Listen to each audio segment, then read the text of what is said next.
Nina. I run a company called FlipTurn, and we make courses to help people prepare for becoming parents, because it's a huge moment in your life when you become a parent for the first time. And I really want to make a space for people to kind of acknowledge the whole mixed range of feelings that you might have about that. And today I've got Orla here to speak to us, and she's a hypnotherapist. And we're going to talk about kind of about how your state of well-being affects, not only yourself, but how it affects your child and the people around you. And I feel like there's a lot more awareness around the importance of self-care in parenting. But I think sometimes people think it's about kind of, having a candlelit bath or that kind of thing. But actually it can go much deeper than that, into really kind of changing your state and becoming more self-connected. So I wonder if you could say a bit more about just in general. I found it really fascinating when you were talking about how our state affects everyone around us and how we kind of pick up on subtle cues from one another. Absolutely, yeah. So I think it's really important to know that we're all mind readers, really. As soon as anyone comes into a room, we know, very, very clearly, even if we're not consciously aware of it, we are picking up on how calm that person is, what kind of mood they're in, even, whether or not we might get on with that person. We read a lot from anyone very immediately. And we can't help that. It's part of how we evolved to watch out for danger, essentially, right? So if someone comes in to a room and there's a group of people there and that person looks very worried, right? They look extremely concerned, they're wringing their hands and they're in a high state of anxiety, they're pacing around the place.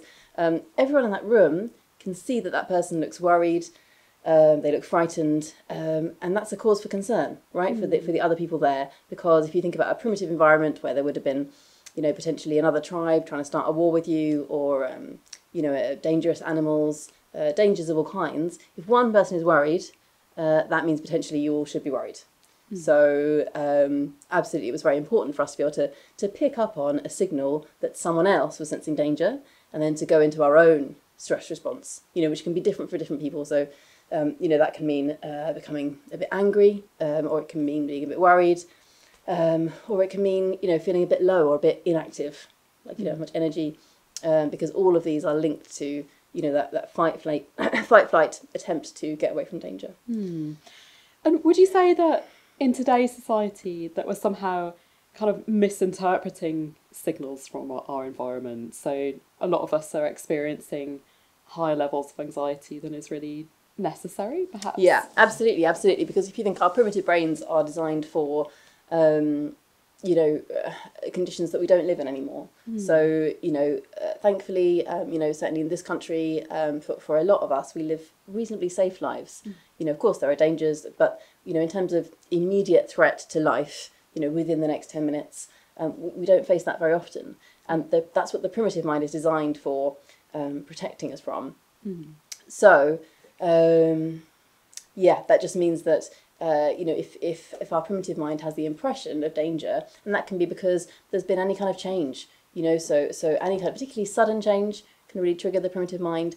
It could be a positive change that you're actually looking forward to, but particularly if it's a big change and if it's a sudden change, if everything changes all at once, that can trigger in itself a fight or flight response. And of course, it's not actually even something that's dangerous, but just the fact that it's a change seems very risky to the primitive mind. Okay. Yeah, that's really interesting.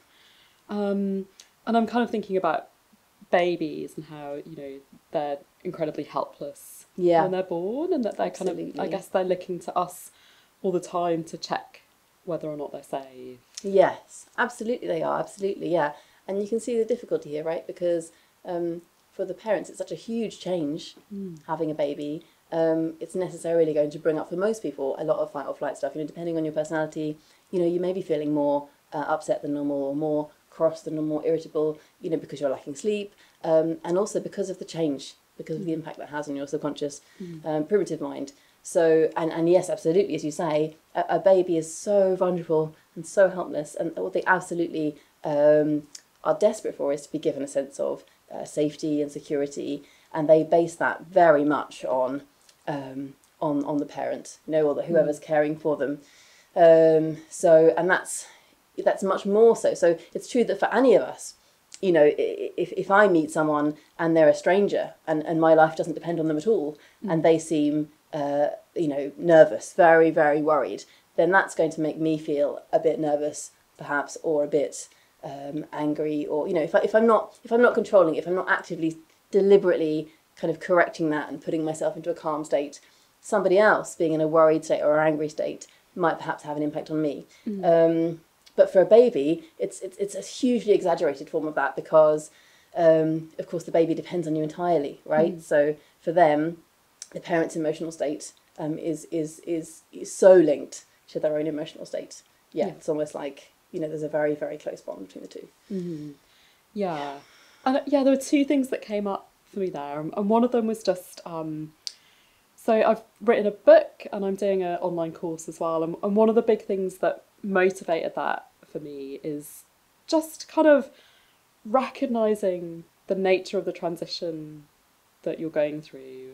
I read a really great book called Transitions that I'll link it in the notes at the bottom. But it talks about how there are kind of 3 stages to the kind of the process that we go through during any kind of life transition, whether it's getting a new job or moving house or something like a bereavement, that there's this kind of stage that we have to go through where there's a loss, there's a kind of letting go, and then after we've kind of consciously let go and gone through a process of grief, we have to kind of step into this unknown phase. And I think it's that moment that can be really uncomfortable for us, because your unconscious mind really likes everything to be familiar, and so rather than kind of sitting with that unknownness, we can sort of be inclined to try and kind of skip that stage. But actually there's a cost to doing that as well. So it feels like actually if we can kind of consciously go through that process, like to a degree before the child has even arrived, and then when we've got our baby, we're in a different state emotionally. We've gone through that transition, and now we're actually ready for this new way of doing things. And for myself, I kind of people talk about having a baby moon, which is where you get really blissed out for the first few weeks with your child, and I really had that. I was like, oh, this isn't a big deal having a baby, and I kind of felt really blissed, and I think it was partly because I'd gone through that kind of grieving or that letting go process. And I sort of intuitively, I just kind of knew somehow that how I was really affecting Seb. So one of the things I did was if I wanted to get him to sleep, I'd lie with him on my chest and just kind of really calm my breathing down and go into meditation. And the other thing I just wanted to mention is Sue Gerhardt's work. She's written a book called Why Love Matters, which is really amazing.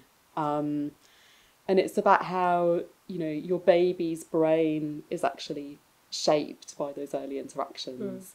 So if you're in a kind of calm state and you're able to respond well to your baby, because I guess that's the key part of it as well, is that, how we are affects how well we can respond to our baby. That actually determines whether your child becomes kind of calm and confident and centered. Whereas, if you're in more of a stressed out state, the child kind of responds to that and becomes, they have a more kind of cortisol responsive brain. But also, just our ability to be there and respond, to be available for the child and connecting with them. Absolutely. I think it's really important to look at it that way, because it can sound a bit negative, right? Unfortunately, it can feel like a bit of a pressure to hear, your baby or your child's emotional state is really linked to your emotional state. That can feel a bit guilt-inducing for people, or a bit, like another pressure on top of pressures. Yeah, totally. But I think the way to look at this actually is to think, well, thank goodness we know this, and to look at it positively. That means that you have this amazing ability to calm your child. Like, we all have that innately, instinctively, and that's amazing, right? Because that's what most people want to be able to do. And we all have that. We carry it around in our own brains, you know, because we have the ability to make ourselves calm. So if you can use, you know, deep, slow breathing and make yourself feel calm and yourself feel happy, of course your child's going to respond to that. That's what you were talking about when you're saying about getting them to sleep, right? Is that, you know, and often I use this to describe people what hypnosis is. Okay. If someone's really struggling with, like, what is hypnosis? You know, what does it mean? You know, particularly if they're a parent and they have put a child to sleep, I try to get them to think about what that's like, what that experience feels like when you're going into a certain state, you know, and everyone kind of knows what that's like. Yeah. And then often they go, oh, okay, yeah, it's like that. And often in hypnotherapy, people are almost learning to do that for themselves. So they're not doing it in order to put a child to sleep, but maybe they're nervous about something at work, or they're nervous about something else, or they're angry about something, and they learn to kind of soothe themselves. And we all kind of naturally, instinctively know how to do that for someone else, or for a baby or a child. And sometimes it can be a bit harder to learn how to do that for yourself. But yeah, hypnotherapy is amazing for learning how to kind of soothe yourself and care for yourself in the way that we all would naturally care for a child.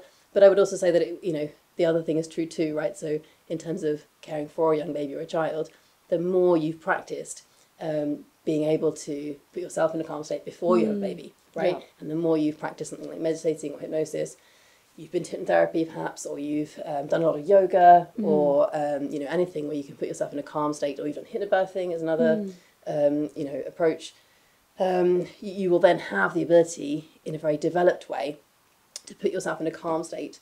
And that's exactly what you need for calming your child. Yeah, it's great. And I think it's sort of, it's so important throughout the whole life journey. So, and I kind of feel like in our culture, you know, we haven't necessarily learned how to regulate our emotions. Like we might have learned how to sort of suppress them, or to compensate for, you know, difficult emotions, like putting on a brave face or whatever. But actually, I think it's quite exciting sort of territory to be, you know, learning how to, you know, to regulate our state. And I think also, like, later on in the parenting journey, if we know how to do that for ourselves, we're kind of role modelling it for our child. Absolutely, yeah, that's so important. That's lovely. Yeah, I think that's the beautiful, isn't it? And that's actually often the reason people come to hypnotherapy. Is because they realise if they don't sort out their own stuff, they are going to pass it on to their child. You know, and nobody wants that, right? So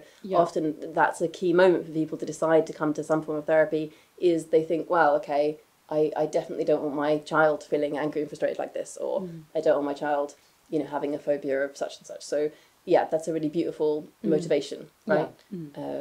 Yeah, and I think if you're watching this video and you are expecting your first child, that's great, because a lot of people, you know, they don't discover it until kind of further down the line, which is fine as well. Like, I think, you know, you can sort of learn along with your child, but I think if you can start to do some of these practices now, then you're kind of ahead of the game. Yeah, it just gives you a head start, right? Yeah, this is what I said. I've just finished working with my first like hypnobirthing couple, and that's absolutely what I was saying to them, is that yes, gives you the best chance of a like really beautiful, peaceful birth, that feels amazing and feels very joyful. But also, almost more importantly, you're learning these great meditation skills. Like, it's very intensive meditation, really, that you learn in hypnobirthing, because you have to learn very deep level hypnosis. So that's fantastic to learn that just as you're becoming a parent, because it sets you up for the whole journey as well. Oh, great. So the hypnobirthing training itself is brilliant preparation for actually becoming a parent. I really think so. I really think that definitely helped me. You know, I did it when I was pregnant with my first baby, and I would say that I definitely used the skills while pregnant, and that made me feel amazing while I was pregnant, and I did have lovely births. But you know, I went back and back again to the same practices when I had, you know, for example, like a crying baby, and I wasn't sure what I was supposed to do about that, right? It's can feel quite stressful, and I think, oh, I'm going to do my hypnobirthing breathing, right? You know, and there's a very deep breath that you learn, for example, so where you kind of breathe in for 20 and you breathe out for 20, and you do have to practice it, you have to learn it, right? It takes time to build up. But it's amazing for, if you've got 2 minutes and you do this breath, you can put yourself into a very, very deep state of calm very swiftly. Which is helpful, right? Because when you've got a baby, you haven't always got 20 minutes to go and meditate, right? Like all the time. So yeah, it's very, very good for because of how it's designed to work with birth, for these kind of swift dips into like a deep state of relaxation. Okay. Hypnobirthing is amazing for. Yeah. And also just Great. positive reframing, because a lot of the work you're doing in hypnobirthing, you look at the stories that you tell yourself about birth, but also about becoming a parent.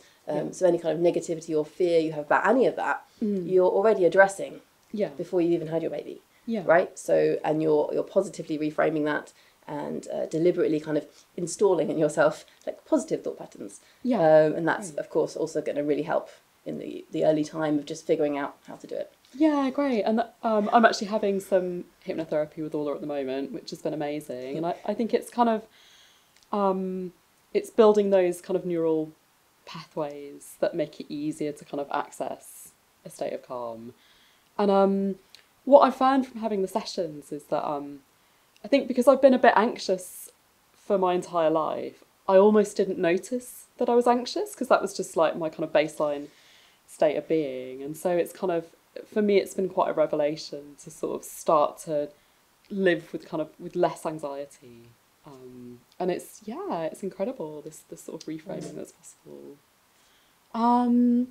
I wonder if you could just teach us just now one of the relaxation techniques. Sure. Cool. Yeah. Okay. From hypnobirthing or hypnotherapy, or any? Well, something that would be kind of useful for new parents. Okay. Yeah. Okay. Well, I think that the most simple thing to learn, because it depends where you're starting from, right? So I'd say the most simple thing to start off with is a very simple meditative breath, where you breathe in for 4 seconds and you breathe out for 8 seconds. And this is because if your out breath is longer than your in breath, you are kind of doubling the time you spend activating the parasympathetic nervous system. So interestingly, anytime you breathe in, you are to an extent activating the sympathetic nervous system. So even if you felt very calm and you were lying down on a beach somewhere and just watching the clouds go by and you felt very, very peaceful, every time you breathe in, to an extent, you're activating that sympathetic nervous system, which is the more associated with fight or flight. Whereas every time you breathe out, even if you were running for your life, right, a wild animal is after you and you are running for your life, every time you breathe out, you'll be slightly activating and waking up the parasympathetic nervous system, the one that's more associated with a state of calm, with healing, with all of your systems being able to function properly and fully. So it's because your brain wants to kind of keep everything ticking over. It's checking in with the different systems. So it's very important for you to know that if you lengthen the out breath, you're lengthening the amount of time you spend activating the parasympathetic nervous system. And this is very immediately calming. It's almost the quickest way of calming yourself is deep, slow breathing, and particularly if you're making that out breath a bit longer. There's a few other points, like you can try practising not holding your breath at the top or the bottom of the breath. That will help with the calming nature of it.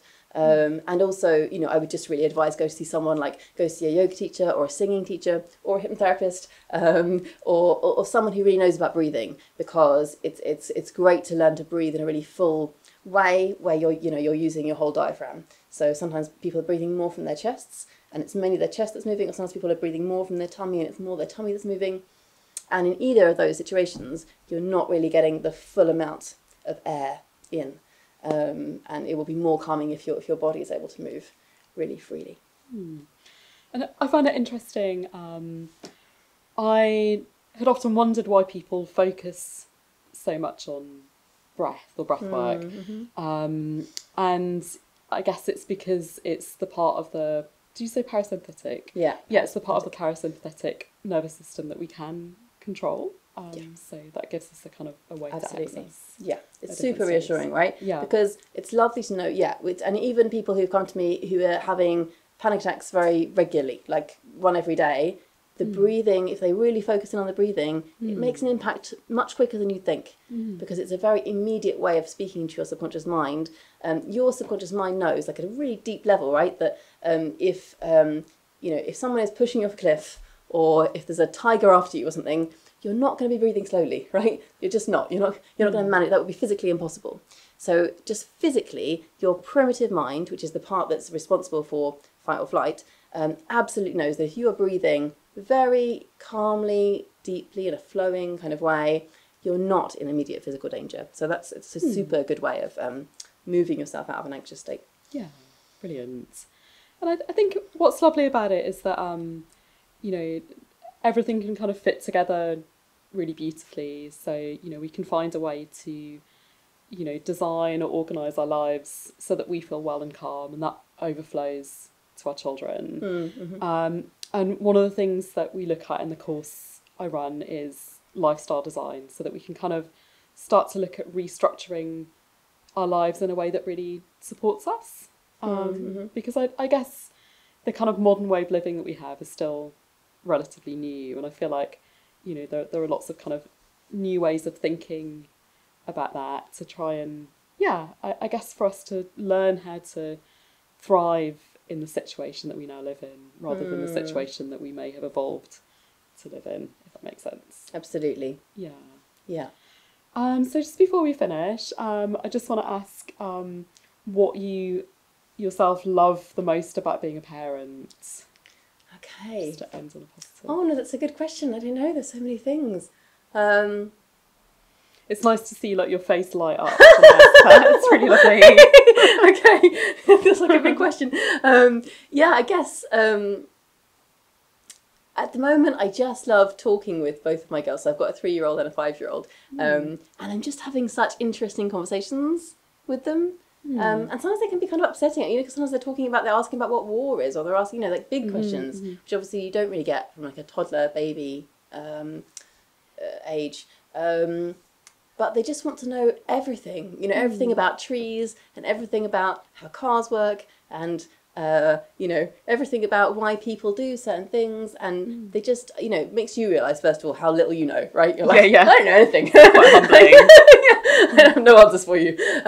But also it's really, really just so interesting, like, you know, hearing more about how their minds work, because I absolutely love being a parent of babies and toddlers as well, but it's so mysterious, right? You don't really know what they're thinking as much. And then with the language, you get more of an idea of their thought processes, and I just find that so fascinating. It is really fascinating, and especially I found when my son was a baby, and you know, the moments when I kind of, you know, got an inkling that, oh, there's a lot more going on here, but he just can't communicate it at the moment. You kind of wonder where it all comes from. Yes. But it's interesting, the kind of more difficult subjects that come up. I'm reading a book called Free to Learn at the moment, which is about the importance of play in childhood, and actually how much children are kind of learning and processing all the time when they're, you know, when they're playing. And one of the examples in the book is about children who were in concentration camps. It was really horrendous, and that the adults around them wanted to kind of distract them from the really painful things that were going on, but the children actually, their impulse was to kind of act it out through their play, and that was their way of handling it. And I just found that really fascinating. You know, that the kind of, I guess, the innate wisdom that we have, you know, to be able to cope with life. Absolutely. You know, and you know, that is one of the things that I love about hypnotherapy, is it has a lot of faith in our brain's ability to process trauma, to process grief, to process difficult things that have happened, without us necessarily having to kind of go back in detail and tell those stories actively, or do something to them, or spend a lot of time thinking about the difficult things. So essentially, you know, and this is a link that I see between hypnotherapy and hypnobirthing. Hypnobirthing has a lot of faith in your body and your body's ability to give birth just by itself. It can do that already. You just need to kind of calm yourself and get your mind out of the way, and the body can do what it does, what it's been doing for thousands of years. And in a similar way, hypnotherapy has a lot of faith in the brain and in it being a miraculous machine for processing trauma. If you think about the lives that primitive people would have had, you know, cave people, there would have been a lot of trauma. There would have been so much death and suffering, and life was so hard, right? So we definitely needed an ability to process all of that happening to us. And, you know, when we're asleep at night, the R.E.M, dream sleep, is amazing for, you know, clearing and processing trauma. So we already have a very good mechanism for dealing with that. The only problem is if we are kind of overly tense or overly going into fight or flight or freeze during the day, that then impedes, and I won't go into all the detail, but that then stops the R.E.M process working properly.